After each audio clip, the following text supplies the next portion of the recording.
They say never judge a book by its cover, but in Raid Shadow Legends, there are some champions you can just look at and judge and say this champion should do a lot of hits and be useful in the game. Bigon comes from the Ogryn tribes. Is one of those champions you can just look at and visually you can say this champion should do a lot of damage, judging by even this weapon he's wielding. Basically, he should be an incredible Hulk in the game. Hulk. Smash. In this video, we'll put it to the test. I'll show you his builds and masteries and many other places you can use him in the game.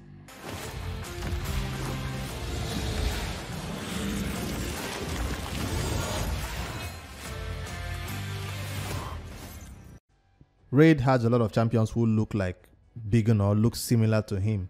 I don't know who is the first or who is the second who came out, but all I know is he does a lot of work. The first place I'll run Bigon through before we go into his mastery and his build, so you can see him live in action and judge that yes, this champion does smash, is the campaign. I'll run him through Brutal 12-3 and let's see how it does. Of course, you see my record time there in Brutal 12-3 with about 8 seconds, and it was also achieved by Bigon. Down, wave 1 is gone, 45k hits. Wave 2 is gone, 25k hits. Wave 3 is gone, 36k hits. That is Bigon in action. He does this for the campaign. He can also do it for the Nightmare campaigns, but in Nightmare you might need a support champion to be with him, because you know you cannot really one-shot this campaign, this Nightmare campaign, except you have decreased maybe defense already placed on them. The Brutal campaign did not have decreased defense and they are going down in 1 hit. So with that record time, how many seconds was that? I didn't really pay attention. What's the record? Let me run it again just to be clear. Let's see how many seconds Bigon can go.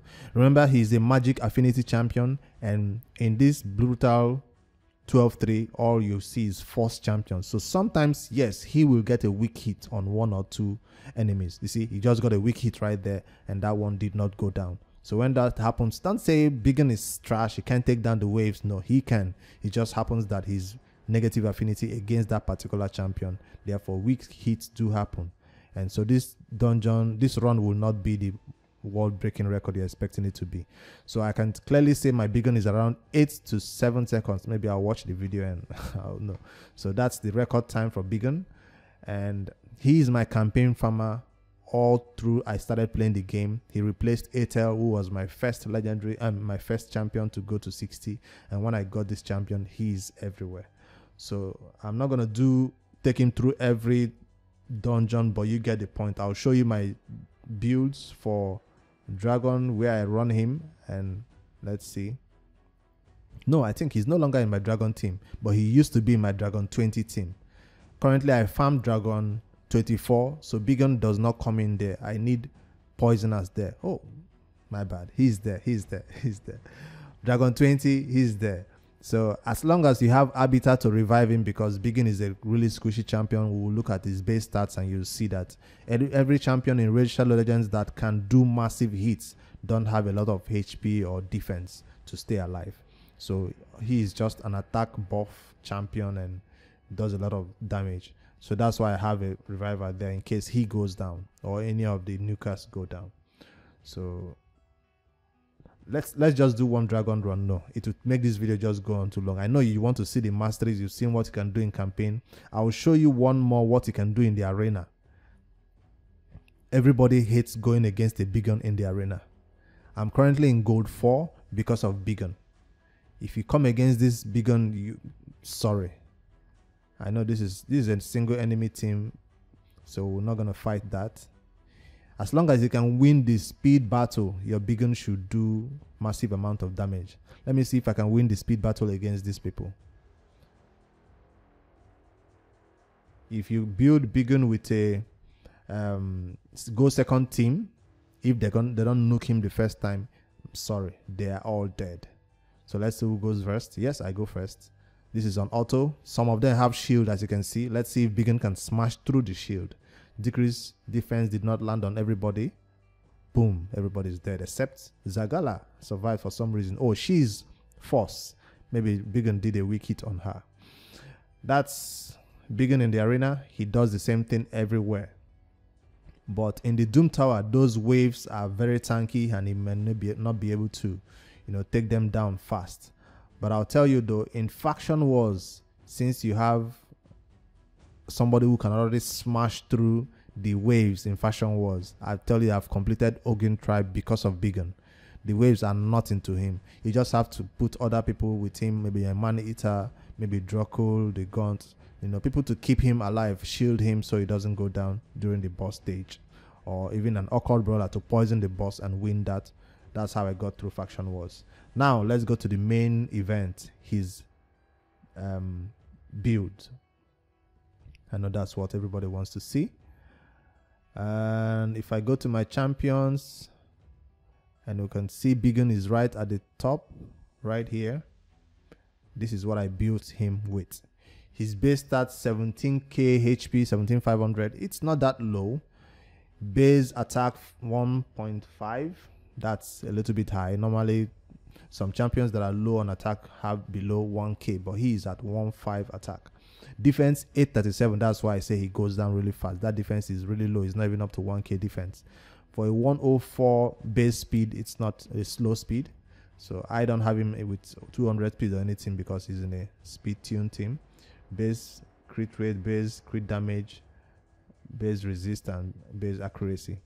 If you're not sure what this champion does, his A1 attacks one enemy, then attacks all enemies if the first attack is critical. So his A1 can just hit one person. If you have 100% crit rate on him, he will attack all enemies again. So that's 2 hits he does. If you don't have him 100% crit and all weak hits or whatever, he will just do 1 hit on one enemy. So this is a champion you do not want even 95% crit on. 90% crit is not acceptable. 100%. What if I say this and then you check my build, I don't even have 100% crit? Alright, for his A2, attacks all enemies, has a 30% chance of placing stun debuff. Now, a 30% chance of placing stun, it might seem too low, but it does land a lot. So, also has a 50% chance of placing 50% decrease accuracy. Well, that's either here or there. People don't usually value decreased accuracy in Raid Shadow Legends, so you're like, man, I really don't need that. So by just seeing this, you know that you need accuracy on this champion if you want his stun to land. Because this is not a placing stun, this is a actual hit that will hit and require accuracy to land these 2 debuffs on the enemy. 30% does seem like a low chance, but if you book him, it comes up to what? 35%, 40, 50%. So it's 50-50. That's even a better chance to place this stun and decrease accuracy. This skill is the skill that hits the most. So when you're starting up with Biggin, or if you're going in manual, or even if you put it in auto, you will see he will use this skill first. Sometimes if you're going against tanky enemies and you know you don't even want to stun them or you might not stun them, it's better to decrease their turn meter with this third skill, the A3. He attacks all enemies 2 times, decreases the turn meter by 25%. So the first hit does a 25% turn meter decrease, and the second hit also does that. Has a 30% chance of placing 30% decreased speed debuff for 2 turns. It reduces your turn meter and then places decreased speed. So, but that's a 25% chance of reducing the turn meter. So that's 50% chance of reducing your turn meter. Like, no, 25% chance. That means your turn meter might be reduced by 50%. That's what I mean. So, but it has a 30% chance of placing this decreased speed. That means this one might not land all the time. You have your, what do you call that? Seal the Drake to always guarantee you your decreased speed if you don't want to rely on Biggin to do the decreased speed for you. His aura is 90 accuracy in dungeons. If you're a new player, this might help you. I don't use him as any lead in any of my teams. So let's look at his build. When I got Biggin the first time, the set I used for him was, let's show you the best sets you can use for Biggin. Relentless sets. Remember, he does AOE damage on his A1 and his A2 and his A3. So if you have relentless set on him and Biggin takes 2 turns, you remember that's what relentless set does. You had 18% chance of taking an extra turn. Nothing survived after 2 hits from Biggin, if you have him built correctly, of course. I know it might seem like I'm hyping this champion up a lot, but you've seen him in action, and I've been using him since I started playing the game. This is not just a mere empty hype of a champion that has been around for a long time. He's the truth. There are few champions or some few waves that you might not use Biggin, especially with negative affinity. But even with negative affinity, you still see him taking down the enemies. So this is one of the sets that I'll highly recommend. The next set, right next to Relentless, you see it right there, Savage. So in the first set, you're trying to take extra turn, right? In this second set, you are trying to ignore 25% of enemies' defense. If you ignore their defense by 25% from his artifacts, and then maybe you have a decreased defense already placed on them, or 50% decreased defense, right? 75% of their defense has been ignored. What else is there left to do? Smash and kill everybody. So that's also where this set is good. You get this from the Fire Knight, and I've been farming it a long time. And Biggin is one of the champions that is a good candidate for this set. Of course, every nuker in the game is a good candidate for it. So Biggin is one of the best for it. I currently have him in 100% crit rate. As you can see right there, 85 plus 15. That is 100% crit rate. I told you I did have 100% crit rate.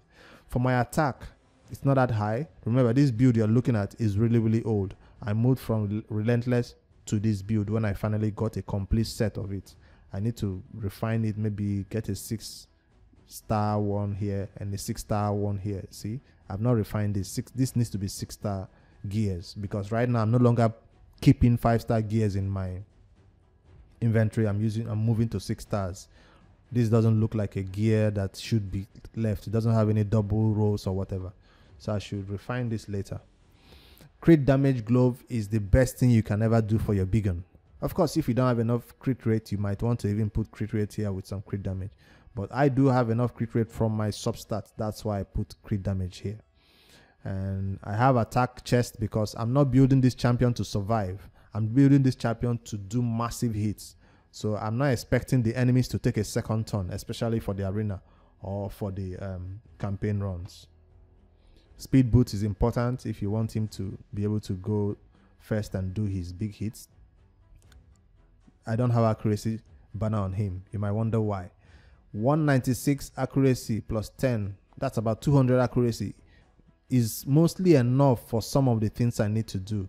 For the stun, which I don't rely on, I'm expecting people to die. So I might even put attack over here. I do have this defense here, and this because it has speed. That's why I remember I have this banner on him. If I have a better choice, I would have put attack percentage, flat attack here, and some attack percentage rows with some speed here. But maybe in time I'll find a better one that can do that. Right now I don't have a good one like that can do that, just HP and some rows. So he'll be a good candidate. If you don't have enough accuracy, like I do have 2 perception sets, that gives me this enough accuracy I need to place his decreased turn meter or stun also. So that's how I built my Biggin. Like, I know this is crit damage, yeah, for sure, and with some accuracy. This is attack, yes, for sure, with more attack over there. I need to refine this to maybe a double roll or triple roll attack ring. And do I have attack on the boots? I have crit rate and accuracy with some attack, yes. Crit rate with some flat attack. Crit rate with accuracy, no attack over there. So I'm just looking for attack and crit rate on everything, and maybe crit damage also, some attack and crit damage. So that's what you look for in a nuke build. For a total stats of 31k HP, which is really, really low, 4k attack it's above average. If you get to 5k, 6k attack, then you're going crazy with the attack. So remember, I was trying to get about 300 crit damage. If you can reach crit damage of 305k attack, you'll be golden for any enemies that come your way. Defense is not that low. I'm surprised I got up to 2k defense with that build. And 178 speed and 100% crit rate. 206 accuracy, which is enough for dungeon 20s. If you're going to dungeon 25, like I use him in 24, it's not that much. That's why he doesn't stun those 24 waves a lot. So that's my stats. Now for the masteries, remember not to copy just any masteries you see from any content creator.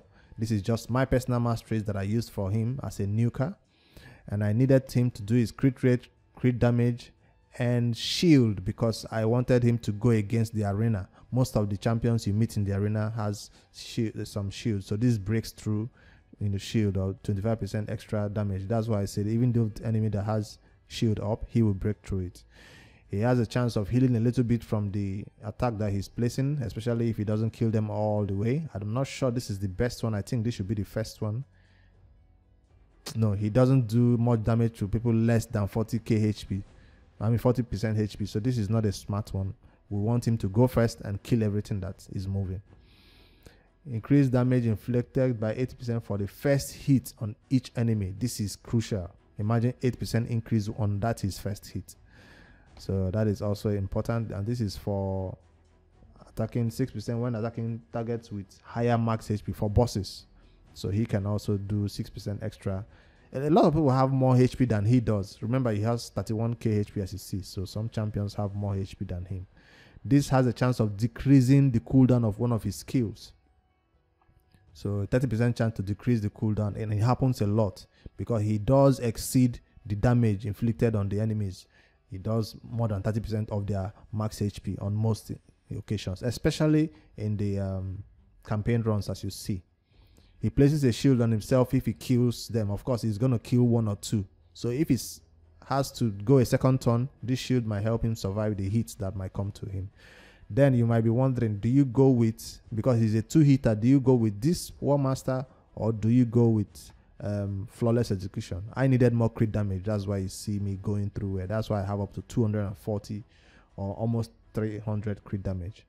So that's why I come over here, but you can choose to go over here.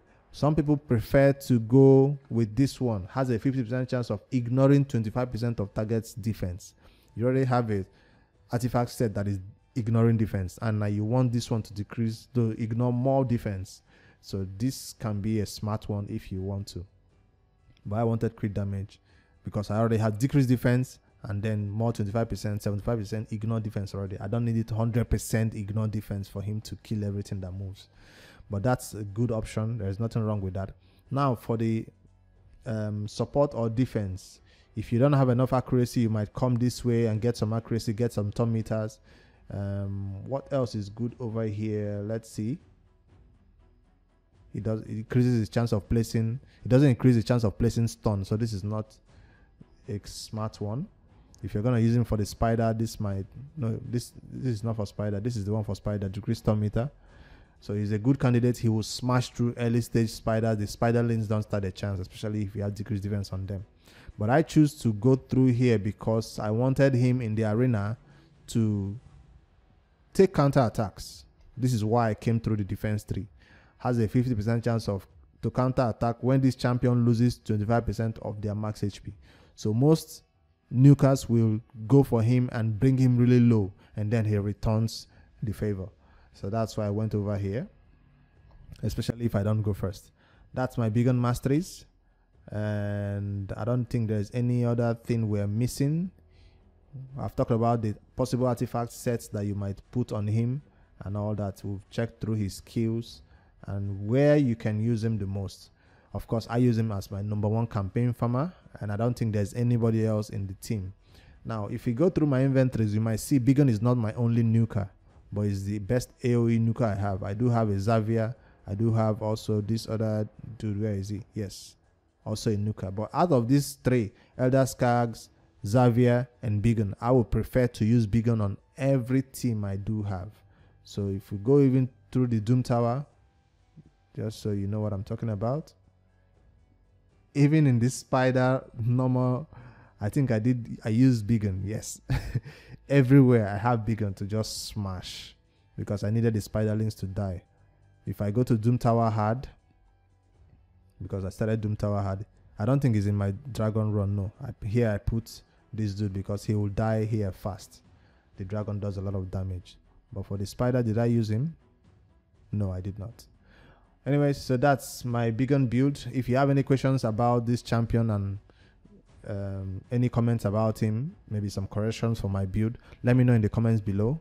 My name is Bix5D, and this has been a champion guide for Bigon, one of my first legendary champions in the game. Please like and subscribe for more champion guides and builds from me. I'll see you guys in the next video. Bye bye.